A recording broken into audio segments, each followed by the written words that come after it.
नमस्कार दोस्तों, डीएम का ड्रीम में आपका स्वागत है। दोस्तों, आपने पिछली वाली वीडियो में पढ़ा था कि भाषा पे हमारी पकड़ कैसी होनी चाहिए, कैसे हमें लिखना चाहिए, क्या करना चाहिए, कैसे हमें उस ढंग से तैयारी करनी चाहिए कि एक बार की तैयारी से ही हम एग्ज़ाम को क्रैक कर सकें। दोस्तों, इस वीडियो में हम बात करेंगे कि गागर में सागर, मतलब कि इस टॉपिक पर हम इस वीडियो में बात करेंगे। दोस्तों, मुझे लगता है कि सामान्य ज्ञान के पेपर में जो प्रश्न पूछे जाते हैं, यदि उनमें शब्दों की सीमा को हटा दिया जाए तो अधिकतर के उत्तर लिख पाना परीक्षार्थियों के लिए, आप सभी के लिए काफ़ी आसान हो जाएगा। लेकिन जो चीज़ एक के लिए आसान होगी वह सबके लिए आसान होगी, और जो चीज़ सबके लिए आसान हो जाएगी तो उसमें से बेहतर कुछ हटना असंभव हो जाएगा।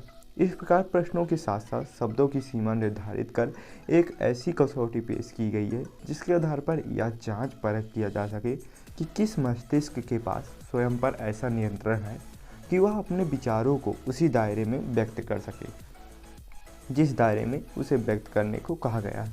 दोस्तों, यह क्षमता एक प्रकार से इस बात को प्रमाणित करने वाली अद्भुत क्षमता है कि हमारे विचारों पर कितना अधिक नियंत्रण है।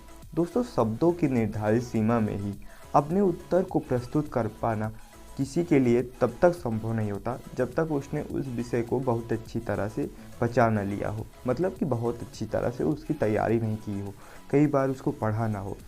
रट्टू तोते तो इससे बाहर हो ही जाते हैं। अगर आपने रट कर तैयारी की है तो इससे आप बाहर समय सीमा से, जो शब्द सीमा है, जो वर्ड लिमिट है, उससे आप बाहर हो जाओगे, क्रॉस कर जाओगे, ये तो श्योर है।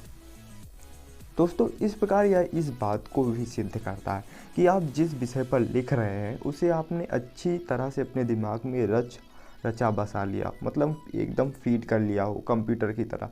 दोस्तों, निश्चित रूप से शब्दों की नियत सीमा में ही अपनी बात को कह देना अभिव्यक्ति की एक अनूठी शैली को भी व्यक्त करता है। यह एक प्रकार से पहाड़ों पर बनी पतली सी सड़क पर कार चलाने की कौशल की तरह है।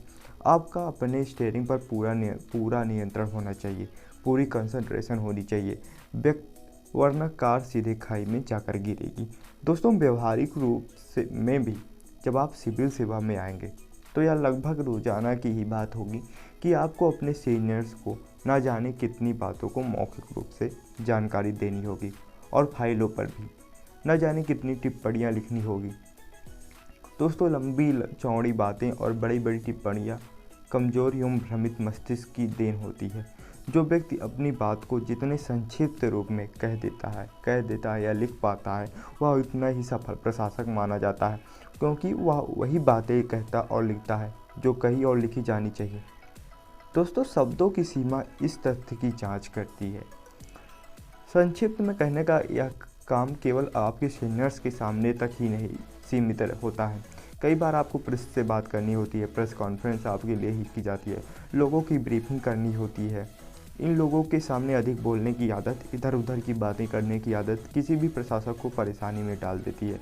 अगर आपसे कुछ एग्जांपल दे रहा हूँ, अगर आपसे कुछ दूसरा क्वेश्चन पूछा जा रहा है कि इस टॉपिक पे आपसे बताया जा रहा है, तो आप उस टॉपिक से इधर कुछ और बताने लगते हैं और आगे बढ़ जाते हैं, तो जो आपका प्रेस कॉन्फ्रेंस में जो आपसे पूछ रहा है क्वेश्चन, वो उस टॉपिक पे पूछने लगेगा, तो आपके लिए ज़्यादा प्रॉब्लम हो जाएगी और आप दिक्कत में पड़ जाएंगे।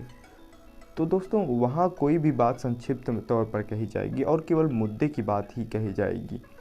वह ब्रीफिंग उतनी ही अच्छी मानी जाती है ऐसे स्थानों पर जहाँ सवाल जवाब होते हैं, और अधिक बात करने वाले अधिकारी हमेशा अपने अधिक बोलने के चक्कर में कुछ ऐसी बातें कह जाते हैं जिनका उस समय के विषय से कोई संबंध नहीं होता, कोई रिलेशन नहीं होता, और फिर जब इस प्रश्न पर पूछे जाते हैं, उस तथ्य पर प्रश्न पूछे जाते हैं जो वो बोले रहते हैं, तो वो फंस जाते हैं।